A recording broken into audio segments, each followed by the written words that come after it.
I want to talk a little bit about rhetorical situation as it applies to this article that was published in the New Yorker on August 23rd, 2020. The article itself is a profile of Joe Biden, so it's talking about Joe Biden's history, his both his personal experience and also his uh, professional experience and his legislative experience. But what I think this article does is it provides a really useful example of how we can think about occasion. So first, when we want to think about the audience of the article, the first thing we want to notice is where it's published. So it's published in New Yorker Magazine, which generally has a more liberal readership, people who tend to be more friendly to the Democratic Party rather than the Republican Party. Readers of the New Yorker are also usually fairly educated people, most often individuals with a college education. We'll also be able to tell as we read the article the sort of language choices that the writer makes. His audience is not an older voter, but probably a voter who is somewhere between their mid 20s to their 40s. And we'll be able to see the way that he mixes some informal language with more formal language in order to reach his audience. Now, the purpose of his audience is the purpose of the writing is to inform readers about the history and legacy of Joe Biden. This is what we call a profile, which is a mix of narrative, description, interview, and also the author's own um, exposition that describes the history or the life of the person who's being profiled.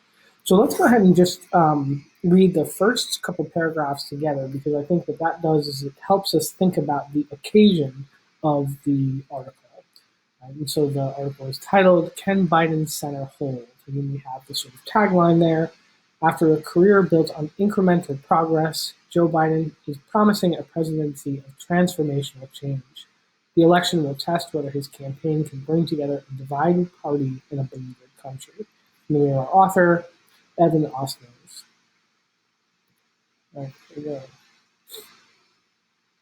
Welcome to my mom's house, Joe Biden called from the bottom of the stairs, an instant before his sweep of white hair rose into view. The former Vice President of the United States and the Democratic nominee for president reached the second floor of a cottage at the foot of his property in Greenville, Delaware, a wooded, well-to-do suburb of Wilmington.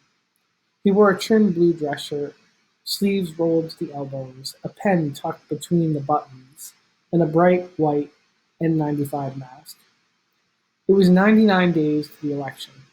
The death toll from the coronavirus pandemic was approaching 150,000, three times as many Americans lost in Vietnam.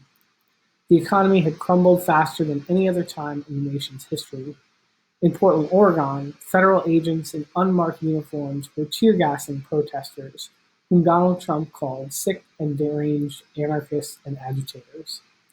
On Twitter that day, Trump warned that the demonstrators would destroy American cities, and worse, if sleepy Joe Biden, the puppet of the left, ever won, markets would crash and cities would burn.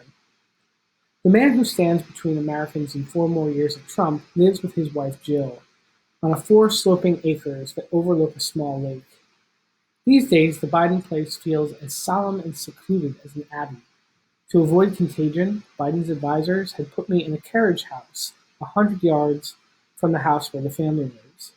The cottage is styled in Celtic themes, green shutters, and a thistle pattern on a throw pillow. It doubles as a command post for the Secret Service, and large men with holstered guns stalked in and out.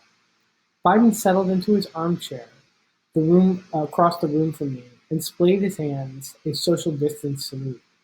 The docs keep it really tight, he explained. All right, so I'm going to stop there. This is a very long article. It takes about an hour and a half to read it, but we're going to just focus on that introduction there.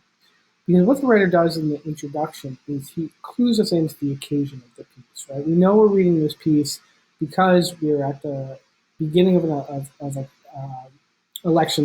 election season for President of the United States, and we know that the Democratic nominee is Joe Biden, and the Republican nominee is Donald Trump.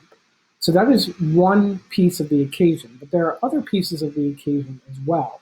As the writer notes, the death toll for the coronavirus pandemic is approaching 150,000. So that's one thing that's happening in the current moment as well that marks the occasion. We also are living in a moment where the Black Lives Matter protests continue to go on throughout the country. And at the moment of writing this, it was when there was a lot of activity going on in Portland, Oregon, and Trump president had called in um, national forces to try to put that down or control it, in his words. And so we're seeing the way in which this author is positioning himself to present this portrait of Joe Biden, but he's also taking into consideration what are all the things that are happening in this political moment, um, politically, socially, economically, that are going to inform the reader's understanding of this profile or inform the reader's understanding of the story that the writer wants to tell about Joe Biden. So we're thinking about audience, who it's written for, purpose, why it's being written, and then occasion. What is happening in the moment that the piece is being written in that helps to shape how it's being put together.